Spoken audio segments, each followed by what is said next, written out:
नमस्ते। आज हम कक्षा 11वीं के आरोह भाग के पद्य खंड से सबसे खतरनाक कविता को पढ़ेंगे, जिसकी रचना अवतार सिंह पाश ने की है। पाठ को पढ़ने से पहले हम इसके कवि अवतार सिंह पाश के जीवन परिचय के बारे में कुछ जानते हैं। अवतार सिंह पाश का मूल नाम अवतार सिंह संधू है। इनका जन्म सन 1950 तलवंडी सलेम गांव, जिला जालंधर, पंजाब में हुआ था।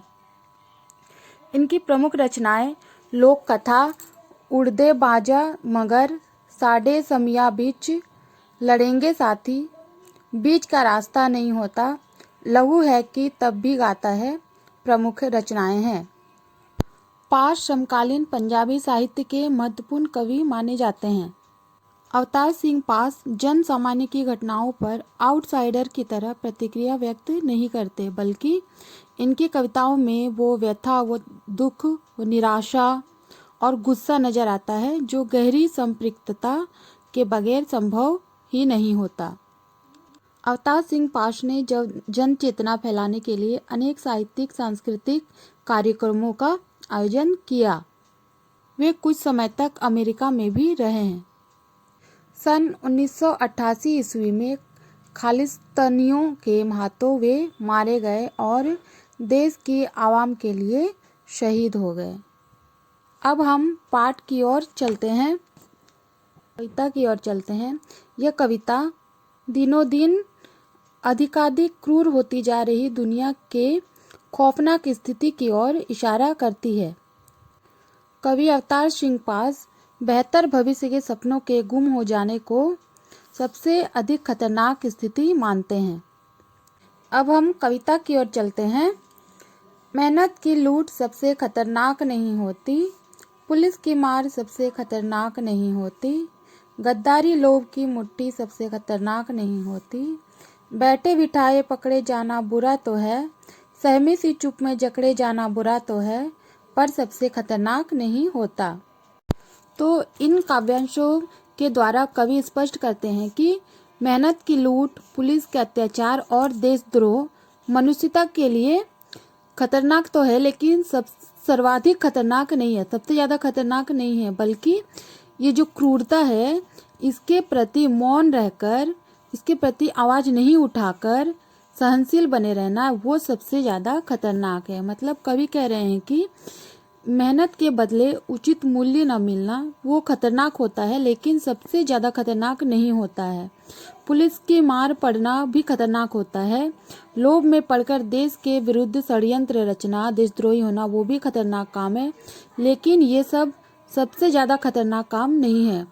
बल्कि संघर्ष किए बिना पुलिस द्वारा पकड़े जाना और जेल में डाल दिए जाना, ये भी बहुत ही खराब, बहुत ही दयनीय स्थिति है। लेकिन अन्याय के विरुद्ध चुपचाप सहमे पड़े रहना जो है ये भी बहुत ही बुरी स्थिति है। परंतु इन सबको क्या है, मानवता के लिए सबसे ज्यादा खतरनाक नहीं कहा जा सकता। आगे है, कपट के शोर में सही होते हुए भी दब जाना बुरा तो है, किसी जुगनों की लौ में पढ़ना बुरा तो है, मुट्ठियां भींचकर बस वक्त निकाल लेना बुरा तो है, सबसे खतरनाक नहीं होता। सबसे खतरनाक होता है मुर्दा शांति से भर जाना, ना होना तड़प का सब सहन कर जाना, घर से निकलना काम पर। तो कवि यहाँ इन काव्यांशों के द्वारा कहना चाह रहे हैं कि ये बात बहुत ही ज़्यादा बुरी और खतरनाक है कि चारों ओर छल कपट को होते हुए देखकर भी कोई व्यक्ति चुप रहे और उसके विरुद्ध आवाज ना उठाए। ये सबसे ज़्यादा खतरनाक बात होती है। और यह बात भी बुरी है कि व्यक्ति जुगनू के प्रकाश में पढ़े, मतलब अल्पज्ञानी को गुरु बनाकर ज्ञान प्राप्त करे, मतलब जिसको ज्ञान बहुत ही कम हो और उसको गुरु बना ले हो। और ये बात भी बुरी है, कवि कहते हैं कि व्यक्ति अन्याय के विरोध में संघर्ष करना चाहे लेकिन कुछ कर ना सके। तो कवि कहते हैं कि ये सब बहुत ही बुरी बातें हैं, ये सब बातें बहुत ही ज़्यादा खतरनाक है, लेकिन इनसे भी बुरी और खतरनाक और स्थितियां भी है जिनके परिणाम बहुत ही दूरगामी होते हैं। आगे है, और काम से लौटकर घर आना सबसे खतरनाक होता है। हमारे सपनों का मर जाना सबसे खतरनाक वो घड़ी होती है आपकी कलाई पर चलती हुई भी जो आपकी निगाह में रुकी होती है।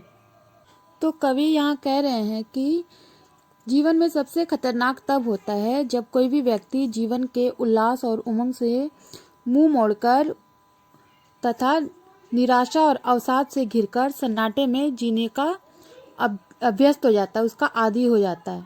उसके अंदर कभी ना समाप्त होने वाली जो है शांति छा जाती है और वो मूक दर्शक मतलब बिना कुछ बोले मूक दर्शक बनकर सब कुछ चुपचाप सहन करता है। वो घर से काम पर जाता है और काम समाप्त करके घर लौटता है। उसका जीवन जो है वो मशीन की तरह बन जाता है। घर से काम पर जाना है और काम खत्म करके वापस फिर घर आना है। उसके सभी सपने जो है मर जाते हैं और जीवन में कुछ भी नयापन नहीं रह जाता है। और सबसे खतरनाक दृष्टि वो है जब अपनी ही कलाई पर बंधी घड़ी को सामने चलता देखकर भी ये सोचे कि जीवन जो है मेरा जीवन जो है वो स्थिर हो गया, वो रुक गया है। अर्थात इसका मतलब है कि जो मनुष्य डेली नित्य होते परिवर्तनों को बदलते हुए परिवर्तनों को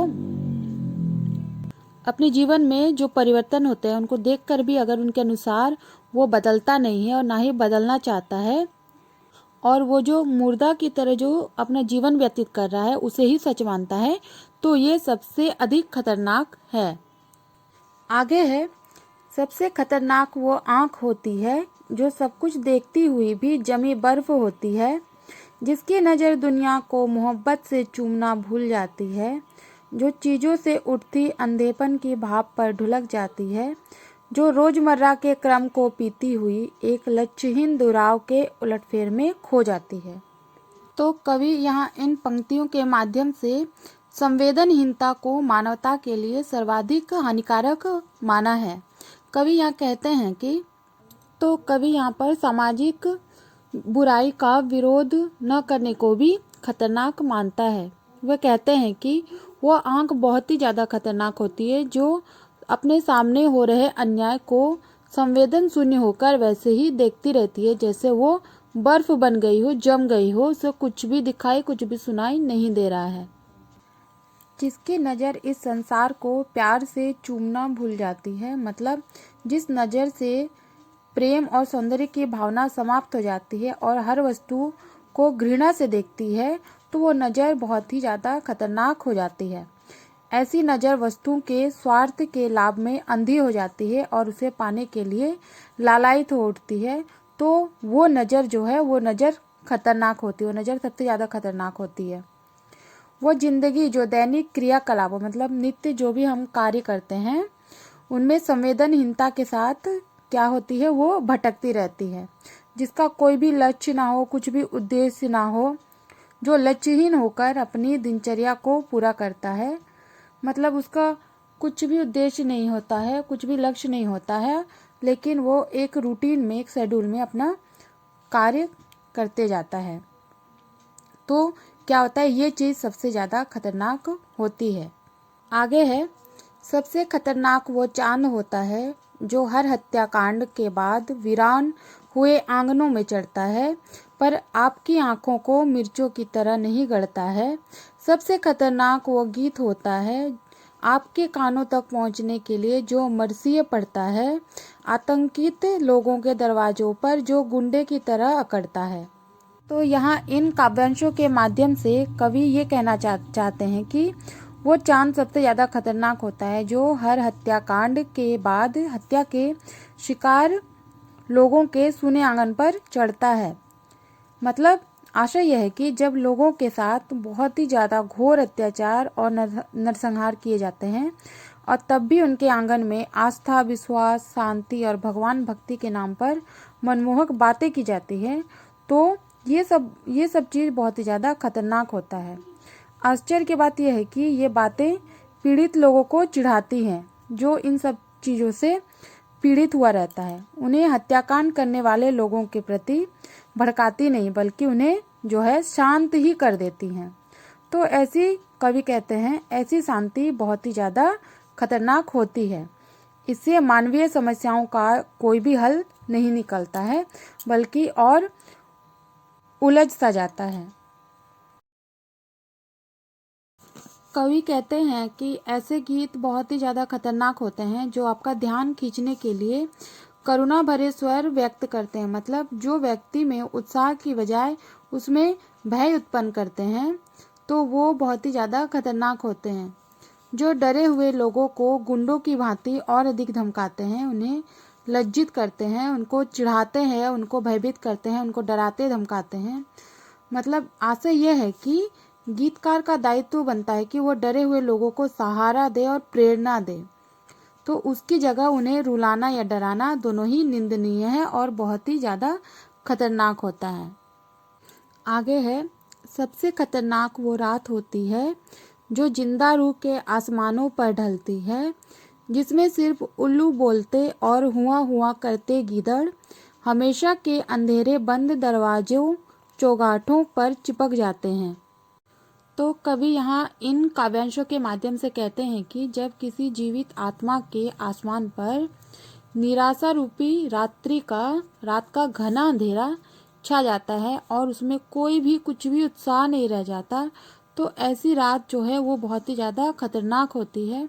उसके हर कोने चौखट पर उल्लू और गीदड़ों की तरह शोक और भय चिपक जाते हैं, जो हमेशा अपना शोर मचाते रहते हैं, जो कभी निराशा से उबरने नहीं देते।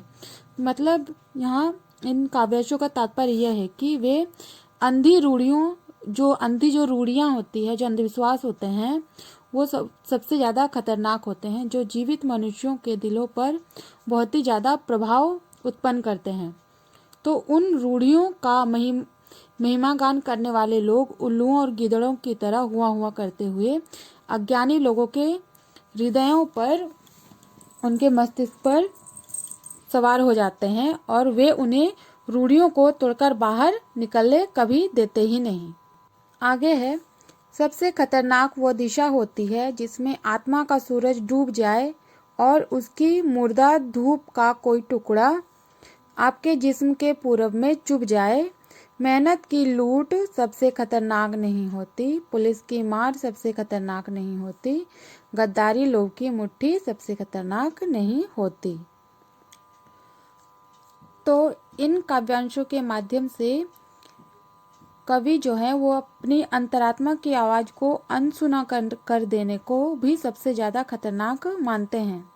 कवि कहते हैं कि सबसे खतरनाक जो है वो दिशा है जो आत्मा के सूरज को अस्त कर देती है। मतलब आशय यह है कि व्यक्ति अपने अंदर की आवाज़ को नहीं सुनता, वो बहुत ही ज़्यादा खतरनाक होता है, सबसे ज़्यादा खतरनाक होता है। उसकी स्थिति कैसी हो जाती है? उसकी स्थिति मुर्दा जैसी हो जाती है, जो बहुत ही ज़्यादा खतरनाक होती है। उसकी सोच मुर्दा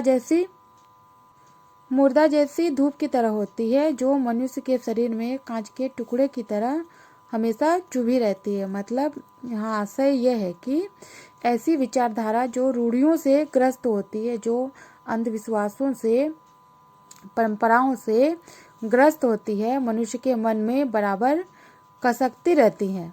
कवि कहता है कि किसी की मेहनत की कमाई लूट जाए तो वो खतरनाक नहीं होता, पुलिस की मार या गद्दारी आदि भी इतनी खतरनाक नहीं होती, बल्कि सबसे ज़्यादा खतरनाक, सबसे ज़्यादा भयावह, सबसे ज़्यादा डरावना वो स्थिति होता है जब व्यक्ति के अंदर विषम परिस्थितियों में संघर्ष करने की क्षमता समाप्त हो जाती है, तो वो सबसे ज़्यादा खतरनाक होता है मनुष्य के जीवन में। कवि कहते हैं कि सपनों का मर जाना, रूढ़िवादी संस्कारों में जीना जो है, ये सब क्या है, सब पुलिस की मार से भी बहुत ही ज़्यादा खतरनाक है, बहुत ही ज़्यादा भयावह स्थिति होती है। तो इस तरह से हम पाते हैं कि समाज में मौजूद खतरनाक बातों को समाप्त करने के लिए क्या करना चाहिए? हमेशा संघर्ष करना चाहिए, हमें अपने विचारों को बदलना चाहिए और निरंतर हमेशा गतिशील बने रहना चाहिए। और क्या करना चाहिए? और हमें अपनी रूढ़ियों को छोड़ना चाहिए, उन्हें पकड़ के नहीं रखना चाहिए, उनमें कसकर नहीं रहना चाहिए। उन रूढ़ियों को छोड़कर, उनको त्याग कर संघर्ष की ओर आगे बढ़ते रहना चाहिए। अतः व्यक्ति को रूढ़ियों आदि को त्याग कर उन्हें हमेशा निरंतर गतिशील होकर हर विषम परिस्थितियों से संघर्ष करने के लिए तत्पर रहना चाहिए, खड़े रहना चाहिए। धन्यवाद।